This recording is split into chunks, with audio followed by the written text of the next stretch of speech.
Selamat sore Bapak Ibu sekalian, saya Dr. Gamal dari fraksi PKS Dapil Jatim 5 Malang Raya. Ada 3 poin yang ingin kami sampaikan pada kesempatan yang mulia hari ini. Pertama, terkait dengan ilusi cakupan atau cakupan BPJS mengklaim cakupan 98,74% penduduk, tapi ada 58,32 juta jiwa atau 20,49% peserta non-aktif. Kami meyakini peserta aktif adalah indikator real dari ketahanan finansial dan efektivitas pelindungan masyarakat.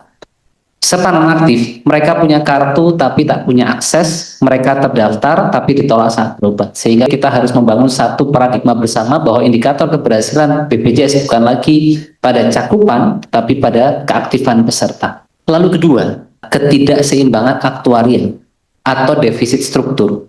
Yang ini menunjukkan model iuran data kelola BPJS saat ini sudah tidak berkelanjutan atau unsustainable. Kita lihat BPJS mulai tampak mengalami kesulitan likuiditas yang mengkhawatirkan. Rasio klaim seringkali lebih tinggi daripada iuran yang terkumpul, terutama pada kelompok peserta bukan penerima upah. Rasio klaim tahun 2025 kemarin mencapai 107,95% dan per Februari 2026 sudah 111,86%. Ini red alert, dan saya ingin masuk ke satu paradigma dalam hal ini Bapak Ibu sekalian. Tadi ada usulan mencari dana sintek atau cukai produk berpemanis dan CSR. Tapi saya lihat kebijakan itu menunjukkan bahwa model iuran dan tata kelola BPJS saat ini sudah tidak berkelanjutan. Dan jika kita lihat lebih dalam, masalah BPJS bukan hanya soal kurang uang, melainkan soal ekosistem yang belum efisien. Saya ambil contoh 3 case dalam hal ini. Pertama, paradigma kuratif preventif yang sudah kita diskusikan sejak dahulu. BPJS menonjolkan peningkatan kunjungan 7 kali lipat sejak 2014. Beban penyakit katastrofik tahun 2025 naik 12% ke 50,28 T. Sebagian besar anggaran tersedot untuk penyakit katastrofik, jantung, ginjal, kanker yang sebenarnya bisa dicegah. Kita menghabiskan triliunan untuk mengobati komplikasi, namun investasi pada perubahan gaya hidup di level primer masih minimal. Lalu yang kedua, masalah adverse selection atau aktif saat butuh. Saat ini kami lihat ada kecenderungan masyarakat baru mendaftar atau aktif membayar iuran saat sudah sakit. Begitu sembuh, mereka berhenti membayar. Ini merusak logika asuransi sosial gotong royong. Beban finansial akhirnya ditanggung oleh negara dan peserta yang patuh. Saya pikir di kepengurusan yang baru ini harus mampu memformulasi kebijakan untuk menyelesaikan masalah adverse selection. Dan ini semua berakar pada satu masalah besar, yaitu bottleneck di aksesibilitas vaskes dan inequality infrastruktur medis. Saya mencontoh di dekat Pulau Madura, ini yang masih Pulau Jawa. Ada Kepulauan Kangean. Pulau terpadat namanya Sapeken, itu masih masuk Kabupaten Sumeneb. Saya menerima aspirasi ini akhir pekan lalu. Di sana ada RSUD, namanya RSUD Abuya Kangean, yang kekurangan dokter spesialis. Sempat ada satu kejadian yang menyayat hati kita semua saat musim angin barat. Tidak ada kapal yang bisa berlayar masuk dan keluar kepulauan lebih dari 1 minggu, sehingga tidak bisa dirujuk ke pulau sekitar untuk penanganan lebih lanjut.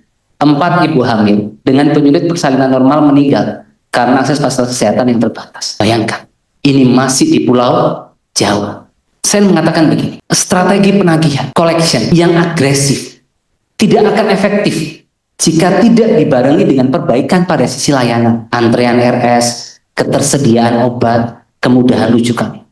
Peserta melihat iuran sebagai beban, bukan investasi, jika pengalaman klinis yang mereka terima dianggap tidak memuaskan. Sehingga bottleneck di aksesibilitas vaskes ini, artinya terjadi bottleneck di fasilitas kesehatan, antrian panjang, dan persepsi perbedaan kualitas layanan antara pasien BPJS dan pasien umum. Dan saya pikir ketersediaan obat itu terkonfirmasi lewat paparan menduduki peringkat kedua komplain yang disampaikan masyarakat. Dalam konteks vaskes ini juga inequality infrastruktur medis.